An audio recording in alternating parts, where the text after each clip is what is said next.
Algunas de las cosas que tenéis aquí en los apuntes son, o mejor dicho, recogen parte de la explicación que hice el otro día sobre por qué la Edad Media histórica y la Edad Media literaria no coinciden. Si os acordáis, os dije que cuando cae el Imperio Romano, en realidad los romanos hablaban latín. Entonces, cuando cae el Imperio Romano, el latín sigue siendo la lengua de cultura y sigue siendo la lengua en la que se entienden los diferentes pueblos que habían formado parte del Imperio Romano, hasta que en el siglo X ya no se entienden entre ellos y ya aquellos dialectos del latín ya se han convertido en lenguas. Esas lenguas, en principio, se utilizan para que la gente se comunique y se utilizan también para hacer literatura, pero para hacer literatura oral, literatura que todavía no se pone por escrito. Eso ocurre con todas las lenguas del mundo. Todas las lenguas del mundo, antes de tener lectura y escritura, tienen, evidentemente, habla, y antes de tener literatura escrita, todas tienen literatura oral. Hay pueblos que no tienen escritura, pero que tienen literatura. Cuidado, literatura no significa novelas. Literatura son poemillas, cancioncillas, las glosas de las que hablábamos el otro día. Por tanto, la Edad Media histórica, si hablamos de la literatura española, la Edad Media histórica iría desde el siglo V al siglo XV, pero la Edad Media literaria en España iría desde el siglo XII hasta el siglo XV. ¿Por qué desde el siglo XII? Porque del siglo XII son las primeras muestras que se conservan de textos literarios escritos en castellano. En castellano.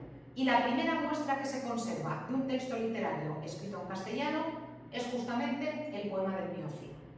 El poema del Miocid es el primer texto que se conserva escrito en castellano que es literario. Porque sí que se conservan otros textos que son, por ejemplo, contratos de compraventa, que ya estaban escritos en castellano y que eran anteriores, pero esos textos no son literatura. Para que sea literatura tienen que ser otra cosa, ¿sí? De todas formas, si os acordáis de cuando el otro día habíamos visto el esquema que teníais aquí de las diferentes épocas de la literatura, perdonad, aquí lo teníais, es de las diferentes épocas de la literatura, ¿os fijáis que aquí pone que la Edad Media va del siglo XI al siglo XV? ¿Por qué pone del siglo XI en lugar del siglo XII? Bueno, mirad, por esta razón que tenéis aquí. Por esto que tenéis aquí, por este poemilla que tenéis aquí. Fijaos, este poemilla dice: ¿qué faré yo o qué será de Mili, Habibi, no te tolgas de Mili? Este es el primer texto literario escrito que se conserva en una lengua románica. Pero esta lengua no es castellano, esta lengua es mozárabe. Mozárabe, que era la lengua que hablaban los árabes que vivían en territorio cristiano. Claro, si consideramos que el mozárabe formaría parte de la literatura española, sí que se puede decir, porque este poemilla hay un poco de duda con la datación. Dicen que es de muy finales del siglo X, de principios del siglo XI. Entonces, claro, si consideramos que esto es literatura española, evidentemente podemos decir que la primera muestra de literatura española es esta. Pero cuidado, porque entonces España no existía. Para hablar de la primera muestra de literatura en castellano, hay que esperar al poema de Miocid, que es lo primero que se conserva de literatura en castellano. Ya no en mozárabe, sino en castellano. ¿De acuerdo? ¿Y ya estaba españolificada? No, porque era Castilla. Ya no era la lengua de Castilla, sino que eran la lengua que hablaban los castellanos que vivían en Castilla. ¿De acuerdo? Entonces, para hablar del poema del Miocid, tenemos que hablar de un término que es el término del mester de juglaría. Mester significa oficio y juglaría, oficio de los juglares. ¿Recordáis que el otro día hablamos de la figura de los juglares, que eran aquellos hombres y aquellas mujeres que iban por el territorio de la península y que iban haciendo de actores, de malabaristas, de músicos y que iban recitando poemas normalmente de hazañas épicas de algún héroe? Por ejemplo, de las hazañas del Cid. Sabemos, por diferentes fuentes, que en la península ibérica hubo cientos de poemas épicos que circularon durante la Edad Media de boca de estos juglares, que como os dije el otro día, iban a una población o a un castillo o a una aldea, recitaban allí, estaban un par de días, un par mallorquín, es decir, 15 o 20, porque le costaba mucho moverse de un sitio a otro, luego se iban a otros sitios, etc. Estos juglares y juglaresas lo que hacían era recitar esas historias de los héroes, como os he dicho, y como os he dicho también, sabemos que hubo cientos de esas historias, pero se han perdido todas, menos el poema del Mío Cid, que está prácticamente completo, falta una página al principio y una página en medio, y luego tenemos un fragmento del Cantar de Roncesvalles y tenemos un fragmento de otro cantar, de otro poema épico que narra, en este caso, los años de cuando el Cid era joven y que se llama Las mocedades del Cid. Pero como poema épico completo, casi completo, solamente ha llegado hasta nosotros el poema del Mío Cid. ¿Y por qué? Pues porque a un monje que se llamaba Pere Abat, tenemos el nombre de este monje, le gustó tanto la historia cuando se la oyó cantar a un juglar o contar a un juglar, que le pidió al juglar que se la dictara. Y entonces él la escribió. Y ha llegado hasta nosotros de pura casualidad. Porque os acordáis que os dije que la literatura se transmitía de forma oral, si no, se hubiera perdido por completo. Y hasta nosotros había llegado un fragmento de Roncesvalles y un fragmento de las mocedades del Cid, pero no habríamos sabido de verdad cómo eran los cantares de gesta. Estos largos poemas épicos en los que, con los que los juglares entretenían a la gente, pero también con los que los juglares creaban lo que hoy en día llamaríamos conciencia nacional o conciencia de país. ¿Os acordáis de cómo estaba la península en la época del Cid? Con aquella fragmentación de reinos. Y os acordáis también de que Castilla era un reino pequeñito que estaba, en fin, acosado por reinos más grandes que hacían presión. De alguna forma, crear una figura como la del Cid, que existió realmente, pero a la que enseguida, como os dije el otro día, se le dieron o se le atribuyeron algunas características casi sobrehumanas. Crear un héroe en lugar de simplemente un guerrero, que implicaba que la gente se identificaba con él. Y los valores del Cid al final acababan siendo los valores de Castilla. Y creaba conciencia nacional en un momento en el que no había ninguna institución, en el que no había medios de comunicación, en un momento en el que no había nada que aglutinara tanto a la población como una figura heroica. Yo soy castellano, el Cid es mi héroe y los valores que él defiende son los valores que defiendo yo.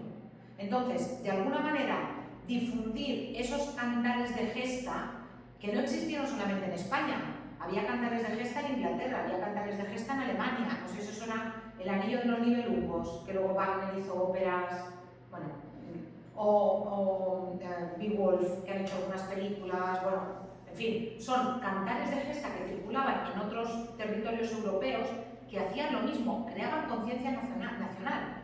Nosotros somos igual que estos héroes, ellos son nuestras guías o nuestros guías y nosotros tenemos que parecernos a ellos, porque sus valores son nuestros valores. ¿Sí?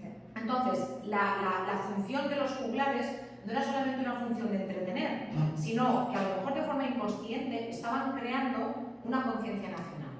Y fijaos incluso que hoy en día partidos muy de derechas, no voy a decir los nombres para no hacer propaganda, pero partidos muy de derechas reivindican la figura del Cid, como los valores cristianos, los valores católicos, cuando uno lee la historia de verdad del Cid, ve que al final era un mercenario, y que es verdad que a veces defendía los valores de la cristiandad, pero no voy a hacer spoiler, pero en fin, si tenía que luchar a favor de un rey musulmán, luchaba a favor de un rey musulmán. Entonces, al final, cuidado con las manipulaciones históricas que hacemos también de algunos personajes. ¿De acuerdo? Entonces, los juglares, sobre todo en la zona de Castilla, lo que hacían era que recitaban esos largos poemas épicos. Estamos hablando de poemas que tenían miles de versos. Miles de versos. Los juglares se los aprendían de memoria. ¿Os acordáis también que os dije que muchas veces llevaban a niños que de escuchar las repeticiones después eran capaces de repetirlos? Estos poemas que tenían... y por cierto, los juglares no se sabían de memoria solamente un poema épico, se sabían hasta 15 poemas épicos de memoria.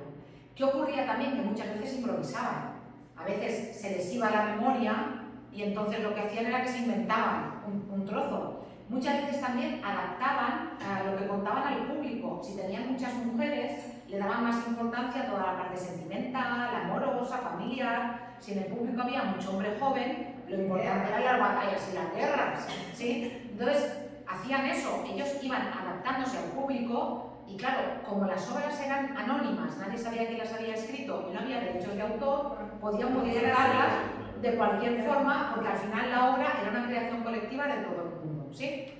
Estos largos poemas épicos, como os he dicho, épicos que narraban vidas de héroes, estaban escritos como vais a ver aquí en este fragmento, No lo vamos a leer ahora, tenéis que hacer unas actividades, pero no serán ahora, ya la semana que viene ya os diré.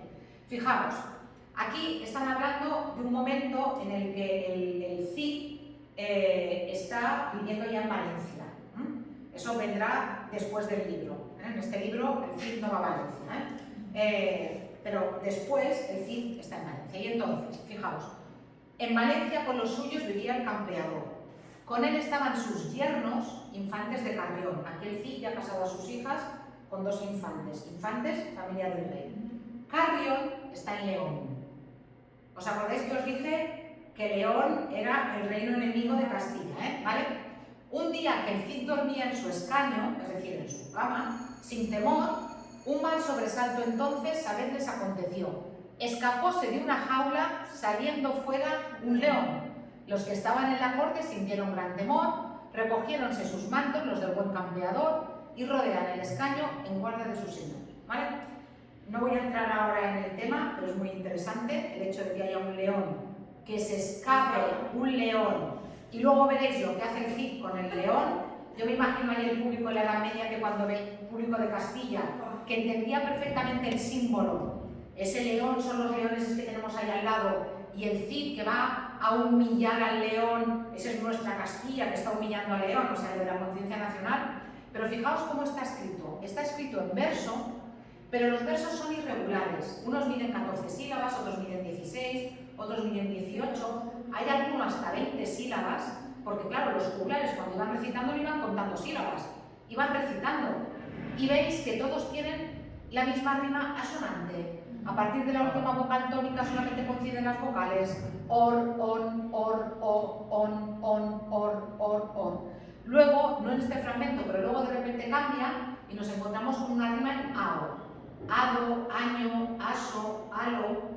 Así funcionaba la rima, en largas tiradas de versos que rimaban en asonante y que eran de medida irregular. Versos más largos y versos más cortos. Y os acordáis que os dije el otro día que además la literatura medieval es en verso. ¿Lo recordáis? Y os dije, y era en verso por 2 razones. Una, porque era más fácil de recordar. Y 2, porque así los autores distinguían el lenguaje cotidiano, que servía para comprar un pan, del lenguaje literario, que servía para cantar historias de héroes, historias más elevadas, ¿sí? Entonces, el próximo día acabaremos con el verset de juglaría y continuaremos viendo literatura medieval, que es lo que nos va a ocupar, yo creo que 2 clases más. ¿De acuerdo? La literatura medieval se escribía en verso y oral.